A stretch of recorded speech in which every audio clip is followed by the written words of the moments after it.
지난달 7일 개최된 한미 정상회담은 한반도 문제 해결에 대한 한미 공감대를 과시하는 계기가 되었습니다.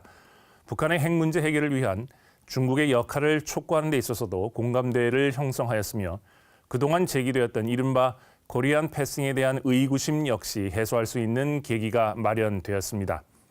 특히 미국의 강력한 대북 메시지와 대한 안보 공약 역시 동시에 전달된 바 있습니다. 정상회담을 통해 트럼프 대통령은 한국에 대한 강력한 안보 공약을 재확인하였습니다.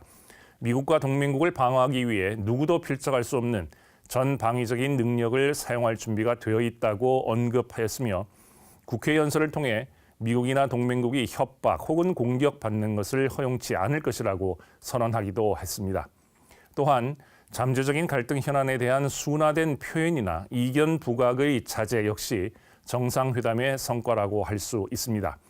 일각에서 우려되던 한미 간의 잠재적인 갈등 현안에 대해 미국 측이 이를 지나치게 부각하지 않았던 것이 특징적입니다.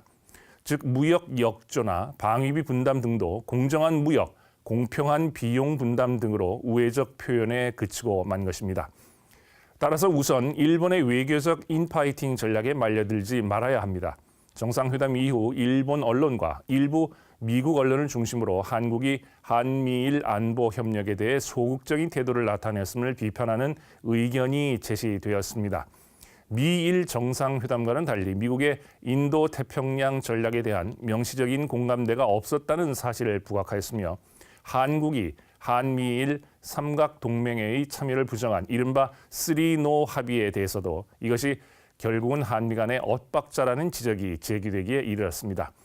이에 대해 우리는 정면 대응보다는 이른바 아웃복싱의 형태로 대응해 나가는 것이 보다 유리할 것입니다. 정부 차원의 반박 정도는 필요하지만 더 이상의 추가적 논쟁은 무의미하며 같은 문제로 일본과 말싸움을 벌이는 모양새 역시 불필요할 것입니다. 또 하나는 공동 기자회견의 내용 역시 공동 언론 발표문에 사족을 달지 않는 것입니다. 정상회담에서 양국 대통령이 모호한 영역으로 남겨둔 잠재적인 이견 사항을 부각시키는 것은 현명한 행동이 아닙니다. 이른바 인도 태평양 전략에 대한 논쟁은 그 대표적인 것으로 불필요한 추가 해석을 달 필요가 없습니다. 그럼에도 한반도 문제에 대한 코리아 이니셔티브를 준비하는 노력은 지속적으로 추진되어야 합니다. 즉, 한미 간 협력의 모멘텀을 바탕으로 북핵 문제에 대한 한국의 구상을 제시할 필요가 있습니다. 향후 있을 수 있는 북한의 행태별로 한국이 어떤 대안을 갖고 나갈 것인지 분명하게 선언해야 합니다. 특히 2018년 2월에 있을 평창 올림픽을 전후로 북한의 평화 공세에 대한 공동 대응책을 제시할 필요도 있을 것입니다. 국방중안 이슈의 이명철이었습니다.